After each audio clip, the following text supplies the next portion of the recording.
বন্ধুরা, যে কোনো ভিডিওকে ভাইরাল করার জন্য মোস্ট ইম্পর্টেন্ট জিনিস হলো ভিডিওর ইমপ্রেশন ক্লিক থ্রু রেট। বন্ধুরা, যখন তুমি একটা ভিডিওকে আপলোড করো আর পাবলিশ করো, সেই ভিডিওটার উপরে বেশি ভিউজ আসে না, কারণ মানুষ সেই ভিডিওটার উপরে ক্লিক করে দেখছে না, তাই তোমার ভিডিওর উপরে ভিউজ আসছে না। এবার একটা কথা আমাকে বলো, কোনো অডিয়েন্স কি জানে তোমার ভিডিওর ভেতরে কি রয়েছে? জানে না। তাহলে সে কীটা দেখে তোমার ভিডিওর উপরে ক্লিক করে যাচ্ছে? তোমার ভিডিও থাম্বনেল দেখে সে ভিডিওর উপরে ক্লিক করে যাচ্ছে। ভিডিও থাম্বনেল যদি অ্যাট্রাকটিভ না হয়, তাহলে কি সে ভিডিওর উপরে ক্লিকটা করবে? আর ভিডিওর উপরে ক্লিকটা করলেই তো সে কিছুক্ষণ ওয়াচ করবে। ভিডিওর উপরে না ক্লিক করলে সে কীভাবে ওয়াচ করবে? তাই বন্ধুরা, তোমাদেরকে সবার প্রথম প্রফেশনালভাবে থাম্বনেল বানানো শিখতে হবে। তোমরা একবার প্রফেশনালভাবে থাম্বনেল বানানো শিখে গেলে তোমাদের ভিডিওর ইমপ্রেশন ক্লিক থ্রু রেট বাড়বে। ইমপ্রেশন ক্লিক থ্রু রেট বাড়লে অডিয়েন্স তোমার ভিডিওর উপরে ক্লিক করবে। তারপরে তুমি যত সুন্দর কন্টেন্ট বানাবে, তার উপরে ডিপেন্ড করে তোমার ভিডিওগুলো ভাইরাল হবে। তাই বন্ধুরা, আজকের ভিডিওতে আমি তোমাদেরকে দেখাবো তোমরা প্রফেশনালভাবে কিভাবে থাম্বনেল তৈরি করবে। একদম স্টেপ বাই স্টেপ সুন্দরভাবে বোঝাবো। চ্যানেলে নতুন হয়ে থাকলে চ্যানেলটিকে অবশ্যই সাবস্ক্রাইব করে দাও এইরকম ইন্টারেস্টিং ভিডিও দেখার জন্য। খুব সুন্দর এখানে থাম্বনেল তৈরি করি, দেখো আমি এখানে কত সুন্দর থাম্বনেলগুলো বানাই দেখো। কিন্তু তোমাদের থাম্বনেল এই রকম হয় না। আর এগুলোর ওপরে যদি আমি ইমপ্রেশন ক্লিক থ্রু রেট দেখাই, এই দেখো 9%, 10% করে এইসব ইমপ্রেশন ক্লিক থ্রু রেট থাকে একটা থাম্বনেলের ওপরে, ঠিক আছে? কিন্তু তোমাদের কিন্তু এই রকম থাকে না। আজকের ভিডিওতে বন্ধুরা তোমাদেরকে আমি এই জিনিসটাই দেখাবো যে থাম্বনেল কিভাবে তোমরা বানাবে, একদম প্রফেশনাল থাম্বনেল কিভাবে তৈরি করতে পারবে, একদম স্টেপ বাই স্টেপ তোমাদেরকে ধরে ধরে শিখিয়ে দেবো। দেখো বন্ধুরা, থাম্বনেল বানানোর জন্য কিন্তু বিভিন্ন মানুষ কিন্তু বিভিন্ন অ্যাপের ইউজ করে, আর বেশিরভাগ ক্রিয়েটার কিন্তু মোবাইল ইউজ করে, ঠিক আছে? তো এখানে প্লে স্টোরের ভেতরে কি পয়েন্টটা দিচ্ছে এটা আমি ক্লেম করে নিই। এবার দেখো, বিভিন্ন ক্রিয়েটার যারা রয়েছে তারা বিভিন্ন ধরনের অ্যাপ ইউজ করে, কেউ পিক্সেল ইউজ করে, পিক্সল্যাব ইউজ করে, এরকম অনেক অ্যাপ রয়েছে। তো আমি তোমাদেরকে মোবাইলে পিক্সল্যাব অ্যাপের মাধ্যমে থাম্বনেল কীভাবে বানায় এটাই দেখাবো। দেখো, এই সার্চে তোমরা ক্লিক করবে প্লে স্টোরের ভেতরে, এইখানে এসে পিক্সল্যাব বলে এখানে সার্চ করবে। দেখো, পিক্সল্যাব যে অ্যাপটা, এখন কিন্তু পিক্স এডিটার বলে এখন কিন্তু নামটা হয়ে গেছে, নাম চেঞ্জ হয়ে গেছে। তো এই অ্যাপটা আমি এখান থেকে ওপেন করে নেব। এবার দেখো বন্ধুরা, এইরকম ইন্টারফেস থাকবে। এবার সবার প্রথমে এখানে বাস্তবে সাইজ, যেখানে কি সাইজ চুজ করতে চাও।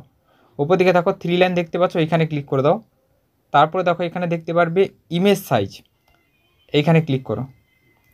তারপরে দেখো এখানে কাস্টম বলে এখানে একটা অপশান লেখা আছে, এখানে ক্লিক করো।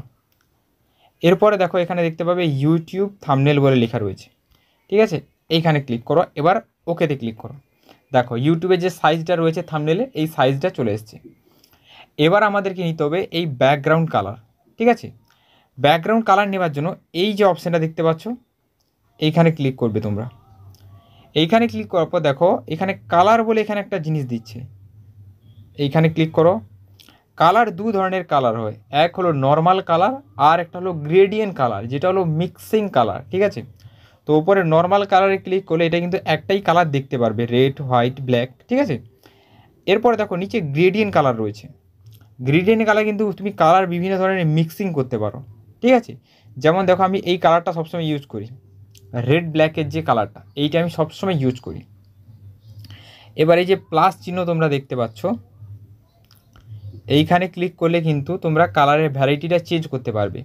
ওপর দিকে দেখো কতগুলো পার্ট রয়েছে, 1, 2, 3, 4, 5, 6, 6টা আলাদা আলাদা পার্ট রয়েছে, ঠিক আছে?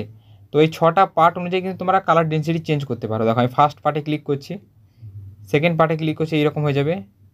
3 নম্বর পার্টে এই কোনাকুনি চলে আসবে। 4 নম্বর পার্টে দেখো রেডটা মিডিলে চলে আসবে। এখানে দুটো দাঁড়ি দেখো নিচের দিকে রয়েছে, ঠিক আছে? এইভাবে কিন্তু কাজ করে। দেখো এটা টানলে কিন্তু এই কালার অপাসিটি চেঞ্জ হয়। এবার দেখো এইটা এইভাবে থাকে, আর এইটা কিন্তু এইভাবে। তো আমি একদম ফার্স্ট এটাই এইখানে নেই, ঠিক আছে? এবার দেখো দুটো দাড়ির মধ্যে যে ব্ল্যাক যেটা রেখেছি, এটা আমি এইভাবে নিয়ে আসবো। এবার তোমরা কালার চেঞ্জ করতে চাইলে দেখো এখানে দুটো দাড়ির উপরে ক্লিক করলে দেখো একটা জিনিস এইখানে হলুদ রঙের দেখাবে, ঠিক আছে? এই যে বর্ডারটা, এটা এর উপরে ক্লিক করেও দেখাবে। এবার এই ব্ল্যাকের উপরে ক্লিক করে এই যে কালার রয়েছে এর উপরে ক্লিক করো। এবার এখানে তোমরা এটাকে চাইলে রেড করতে পারো, দেখো পুরোটাই রেড হয়ে গেছে। কিন্তু এটাকে অ্যাট্রাকটিভ বানানোর জন্য আমি এটা ব্ল্যাক রেখেছি। ওকেতে ক্লিক করে দেবো, ঠিক আছে? এবার দেখো ব্ল্যাক করে দিয়েছি। তো এতটা অবধি তোমরা বুঝতে পারলে যে এটার ব্যাকগ্রাউন্ড কীভাবে বানাবে। এবার চলে আসি বন্ধুরা, এখানে কিন্তু একটা নিজের ছবি নিয়ে আসতে হবে, আর যে ছবিটা পিএনজি করা থাকবে। দেখো আমি তোমাদেরকে দেখাচ্ছি এখানে পিএনজি কীভাবে করবে। দেখো নিজের এখানে ফ্রম গ্যালারি চুজ করলে, এবার দেখো এবার আমার ক্যামেরার ভেতরে ধরো ছবিটা তোলা রয়েছে, ঠিক আছে। এই দেখো যে কোনো একটা ছবি আমি ধরে নিচ্ছি যেটা ক্যামেরার ভেতরে তোলা রয়েছে, ঠিক আছে। এই দেখো এতগুলো ছবি আমার তোলা রয়েছে, এতগুলো ছবির মধ্যে আমার নিশ্চয়ই এগুলো ক্যামেরায় ক্লিক করা। এবার মেনে নাও আমি এখানে একটা ছবি বাছতে চাই, যেটা এই ছবিটা হবে, ঠিক আছে। এবার যদি আমি এই ছবিটা বাছি তাহলে এটা এইভাবে কিন্তু হয়ে যাচ্ছে, এটা কিন্তু ঠিকঠাক হচ্ছে না। আর ছবিটাও দেখো ক্যামেরা দিয়ে তোলা বলে, ফোনের ক্যামেরা তো এতটাও ভালো হচ্ছে না। এবার এখানে আমরা কি করব, তোমরা ফোনের ভেতর একটা অ্যাপ ডাউনলোড করে নেবে, সেটা হলো রিমিনি। রিমিনি অ্যাপের ব্যাপারে তোমরা অনেকেই জানো। প্রথমে নিজের ফটোর উপরে রিমিনি ইউজ করতে হবে, আর ফটোটাকে একদম ডিপ এন্ড ক্লিন করে দিতে হবে। দেখো রিমিনি ইউজ করার জন্য আমরা কি করব, এই অ্যাপটাকে শুধু ওপেন করে নেব। দেখো রিমিনি ইউজ করার পর কিন্তু এই রকম ফটোটা আগে ছিল, ঠিক আছে, এরকম। এবার রিমিনি ইউজ করার পর দেখো এত সুন্দর কিন্তু ফটোটাকে একদম ডিপ অ্যান্ড ক্লিন করে দিয়েছে, ঠিক আছে। এবার এটাকে সেভে ক্লিক করে তোমরা এটাকে সেভ করে নেবে, ঠিক আছে। দেখো এখানে একটা অ্যাড দেখতে হবে, অ্যাড দেখলে কিন্তু এটা সেভ হয়ে যাবে। এই ফটোটা কিন্তু আমার সেভ টু গ্যালারি হয়ে গেছে, মানে এই ফটোটা গ্যালারির ভেতরে কিন্তু সেভ হয়ে গেছে, ঠিক আছে। এবার এইখান থেকে পুরো ব্যাক করে দিচ্ছি, ঠিক আছে। এবার এটাকে ব্যাকগ্রাউন্ড রিমুভ করতে হবে, এর ব্যাকগ্রাউন্ডে কিছু রয়েছে এটা রিমুভ করতে হবে। এর জন্য তোমরা গুগলে চলে এসো, এখানে এসে সার্চ করবে বি আর জি, ঠিক আছে, শুধু এটাই লিখবে বিজি। তারপরে দেখো এখানে চলে আসবে রিমুভ ব্যাকগ্রাউন্ড বলে, এই যে ফার্স্ট ওয়েবসাইট এর উপরে তোমরা ক্লিক করে দেবে। এর ভেতর থেকেই কিন্তু ব্যাকগ্রাউন্ডটা রিমুভ করতে পারবে। দেখো এখানে লেখা রয়েছে আপলোড ইমেজ, এইখানে ক্লিক করো। তারপরে চলে এসো তোমার যেখানে গ্যালারিতে ভেতরে ছবিটা চলে এসেছে, ঠিক আছে। তো রিমিনি মেরেছো, তো এখানে দেখবে রিমিনি বলে একটা ফাইল চলে আসবে। এই দেখো এই যে রিমিনি, এরকম একটা ফাইল চলে আসবে, ঠিক আছে। এবার এইখান থেকে যে ফটোটা নিতে চাও ওই ফটোটা এখান থেকে চুজ করে নেবে।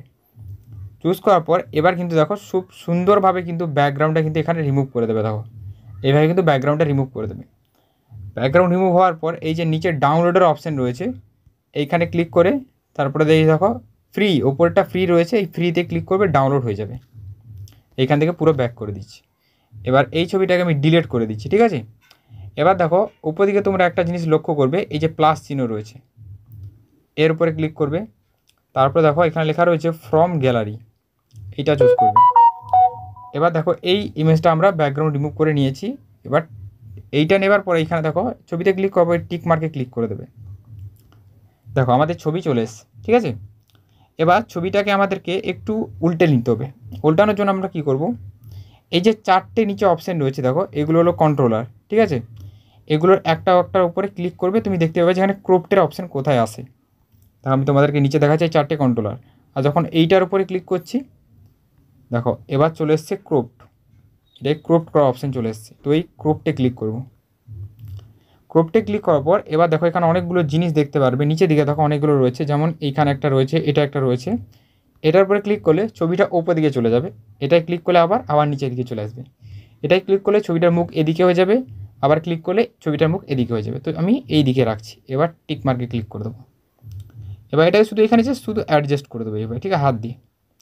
এবার এইখানে দেখো এটাকে অ্যাডজাস্ট হওয়ার পর দেখো ভালো করে দেখো, এর উপরে ক্লিক করলে এর চারধারে কিন্তু একটা বর্ডার লাইন আসছে, এই যে বর্ডার লাইনটা, ঠিক আছে, এর চারধারে কিন্তু রয়েছে। তো এখানে কী করবে, স্ক্রিনের ওপরে একবার অন্য কোনো জায়গায় ট্যাপ দিয়ে দেবে যেখানে থাম্বনেলটা তৈরি করছে, যেমন আমি এই জায়গাটা ট্যাপ দিচ্ছি। দেখো আর বর্ডার নেই। এবার এই যে বাটনটা রয়েছে এটার উপরে ক্লিক করবে, ঠিক আছে। ক্লিক করার পর বন্ধুরা যখন ছবিটা আমাদের অ্যাডজাস্ট হয়ে গেছে, এবার আমাদেরকে কিছু টেক্সট লিখে নিতে হবে। তার আগে বন্ধুরা এখানে আরও কিছু ছবি এখানে অ্যাড করে দিচ্ছি। ছবি অ্যাড করার জন্য আবার সেই প্লাস চিহ্নে ক্লিক করব। এ দেখো ফ্রম গ্যালারি লেখা রয়েছে, এইখানে ক্লিক করব। এইখানে ক্লিক করার পর কিছু আমি ফটো এখানে অ্যাড করতে চাই, যেমন এইটা আমি অ্যাড করতে চাই।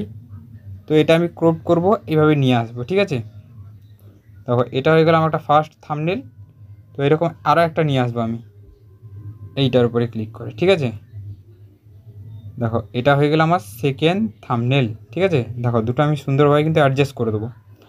এবার এই দুটোর ওপর আমি স্ট্রোক বসাতে চাই, যার জন্য এটা আরও দেখতে সুন্দর লাগবে। যেমন স্ট্রোক দেওয়ার জন্য এর ওপরে ক্লিক করে দেখো এই মিডিলের অপশানটা চুজ থাকবে, এই যে স্ট্রোক সাদা রঙের গোল জিনিসটা দেখছো, এটা হলো স্ট্রোক। এটাকে এই বাটনটা অন করবে।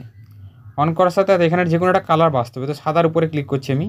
সাদার উপরে ক্লিক করবো, যদি টানি দেখো এই চারধারে কিন্তু এরকম একটা সাদা বর্ডার হয়ে যাবে। তো সাদা বর্ডারটা আমি দিতে চাই মাত্র 3, টিক মার্কে ক্লিক করে ছেড়ে দেবো, ঠিক আছে। সেকেন্ড থাম্বনেলের সাথেও এর উপরে আমি সেম করব। এইখানে দেখো স্ট্রোক রয়েছে, এটাকে অন করব, সাদাটায় ক্লিক করব আর এটা 1 2 করে দেবো 3, ঠিক আছে। এবার দেখো টিক মার্কে ক্লিক করবো, ছেড়ে দেবো এটাকে, ঠিক আছে। দেখো এটা একটু অ্যাডজাস্ট করে দেবো। এবার দেখো এই দুটোকে আমি এই চাবি লক করে দিচ্ছি, প্রত্যেকটা জিনিস এইভাবে চাবি লক করে দেবো। এই যে চাবির অপশানটা দেখছো, এটাই ক্লিক করলে কিন্তু লক হয়ে যাবে, ছবি আর হেলবে না। তার জন্য তোমাদেরকে এই জায়গায় ক্লিক করতে হবে। দেখো এটার উপরে ক্লিক করলেই কাজ হবে, ঠিক আছে। এবার দেখো বন্ধুরা এখানে কিছু টেক্সট লিখে নিতে হবে আমাদেরকে। যেমন আমি এখানে টেক্সট লিখতে চাই, আমি কিভাবে থাম্বনেল বানাই, ঠিক আছে। তো এইভাবে কিন্তু সিম্পল একটা টেক্সট লিখছি। তো আমি দেখো এখানে প্লাস চিহ্নে ক্লিক করে চলে আসবো। দেখো আমি এখানে লিখে দেবো, এখানে দেখো আমি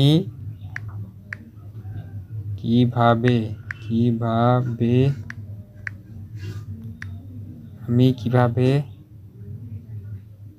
ঠিক আছে। তো এতটা অবধি লিখবো। এবার দেখো এতটা অবধি লেখার পর বন্ধুরা এবার এটা ফন্ট অ্যাড করতে হবে। ফন্ট অ্যাড করার জন্য তোমরা এইখানে দেখো ফন্টে ক্লিক করবে, এই যে ফন্টের অপশান, এটার উপরে ক্লিক করলেই বন্ধুরা দেখো এখানে কিন্তু তোমরা পেয়ে যাবে এই ফন্ট অপশানটা, ঠিক আছে। এই অপশানটা, এটাই ক্লিক করবে। প্রথমে থাকবে ইংলিশ ফন্ট, যেগুলো পিক্সেল অ্যাপ ডাউনলোড করার সাথে সাথেই তোমরা পেয়ে যাবে। এরপরে থাকবে মাই ফন্ট, যেখানে তোমরা নিজেদের কিছু ফন্ট অ্যাড করে রাখবে। তো আমার নিজের কিছু ফন্ট অ্যাড করা রয়েছে, তাই আমি এখানে দেখো নিজের কিছু ফন্ট আমি অ্যাড করে নেবো, ঠিক আছে, যেগুলো আমি ডাউনলোড করে রেখেছি আগে থেকে। এবার এটাকে টেনে বড় করব, ঠিক আছে। দেখো বড় করার পর এইভাবে থাকবে। এবার এটাকে আমি এইভাবে লক করে দেবো, ঠিক আছে। লক করার পর আবার এটার উপরে আমি ক্লিক করে দেবো। এবার এর কালার চেঞ্জ করতে চাই। কালার চেঞ্জ করার জন্য দেখো এর উপরে ক্লিক থাকবে। ক্লিক করার পর দেখো এখানে সরালে, তোমরা একটু সরালে এইভাবে কালার পেয়ে যাবে। দেখো এখানে এইভাবে কিন্তু সরিয়ে আসবে। সরিয়ে আসার পর দেখো এখানে কালার পেয়ে যাবে, এই কালারে ক্লিক করবে। ক্লিক করার পর এই দেখো এখানে কিন্তু গ্রেডিয়েন্ট আর নর্মাল কালার রয়েছে। তো আমি এখানে গ্রেডিয়েন্ট নয় নর্মাল কালার ইউজ করতে চাই। তো এই ইয়েলো কালারটা আমি ইউজ করতে চাই, যাতে এটা দেখতে আরও সুন্দর লাগবে। দেখো এই যে ওকে করে দিলাম, ঠিক আছে। দেখো কত সুন্দর লাগছে এবার দেখতে। তোমরা এই প্লাস চিহ্নে ক্লিক করে রং এখান থেকে কাস্টমাইজ করতে পারো। যেমন এই সবুজটা চুজ করে ওকে করে দিলে এটা সবুজ হয়ে যাবে। তারপরে এই ইয়েলোতে কাছে রাখলে, এই যে ছোটো জিনিসটা এটা ইয়েলোর কাছে রাখলে এটা ওকে হয়ে যাবে। আচ্ছা নিচে যে 3টে ডট রয়েছে, এটা কি কাজ হয় ভালো করে বোঝো। ফার্স্ট ডট বন্ধুরা এটা একটু হালকা ফ্যাক্সা করবে কালারটাকে, ঠিক আছে, আর কিছু না। আচ্ছা সেকেন্ড ডট কিসে, সেকেন্ড ডট তোমার এটা ডিপ হবে কালারটা, আরও কালা হয়ে যাবে কালার, ঠিক আছে। আর নিচেরটা বন্ধুরা এটা হলো ব্যাকগ্রাউন্ড, মানে পেছনের যে ব্যাকগ্রাউন্ডটা রয়েছে এটা রিমুভ হয়ে যাবে। তো এটা ইউজ করার দরকার নেই। এবার ওকেতে ক্লিক করে দেবে। এবার এই যে টিকমার্ক রয়েছে এটার উপরে ক্লিক করে দেবে, ঠিক আছে। দেখো হয়ে গেছে। দেখো আমি কিভাবে, এবার দেখো আবার তোমাকে টেক্সট লিখতে হবে। এখানে প্লাস চিহ্নে ক্লিক করবে, অ্যাড টেক্সটে ক্লিক করবে, এখানে একটা টেক্সট চলে আসবে। এবার এখানে লিখতে হবে থাম্বনেল।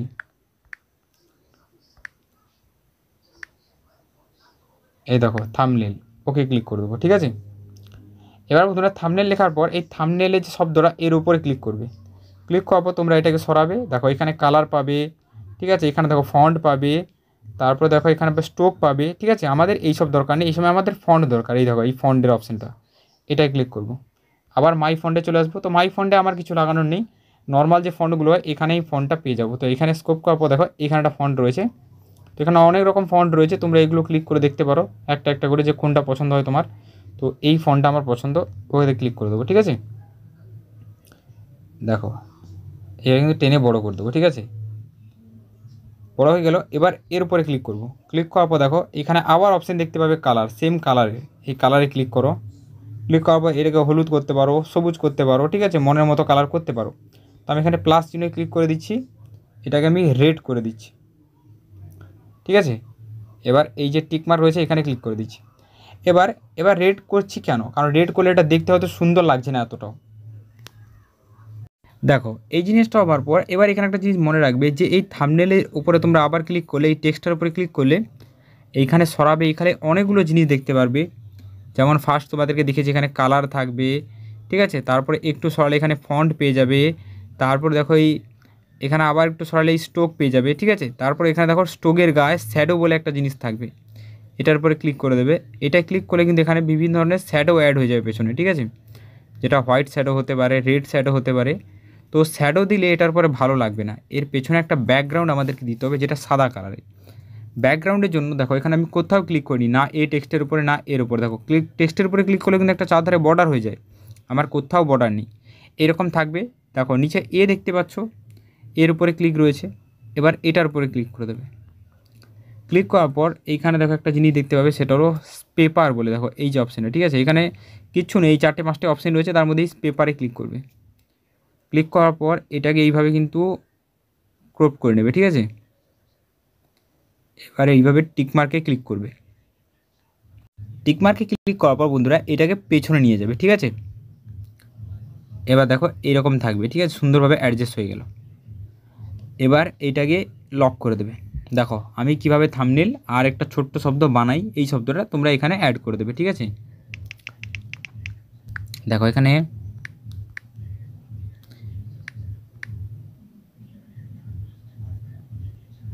এবার দেখো বন্ধুরা এই যে বানাই শব্দটা আমি লিখেছি এখানে, এটা আবার আমি এখানে অ্যাড করব সেই সেম ফন্ট, মাই ফন্টে এসে এখানে কিন্তু আমি সেই সেম ফন্ট অ্যাড করে নেব।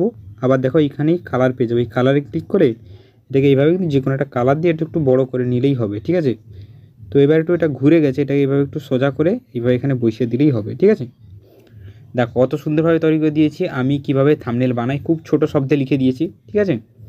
এবার দেখো এগুলো প্রত্যেকটা জিনিস এইভাবে লক করে দেবে। লক করে দিলে এগুলোর উপর আর ক্লিক হবে না, আর এগুলো একটাও হেলবে না, কাজ করতে খুব সুবিধা হবে। তো দেখো বন্ধুরা একটা কথা আমি তোমাদেরকে সর্বশেষে বলতে চাই, যে ভিডিও বানাও, ঠিক আছে, কোনো সমস্যা নেই। থাম্বনেল বানানো তোমাদেরকে অনেক দিন ধরে শিখতে হবে, তোমরা এক চান্সে কিন্তু থাম্বনেল বানানো শিখতে পারবে না। অনেক দিন ধরে কাজ করার পরই কিন্তু তোমরা এইরকম প্রফেশনাল থাম্বনেল বানানো শিখতে পারবে। তো ধীরে ধীরে প্রত্যেকটা জিনিস শিখে যাবে। তো আজকের এই ভিডিওটা কিন্তু এই পর্যন্ত। চলো গুড বাই, দেখা হবে আবার একটা নতুন কোনো ভিডিও।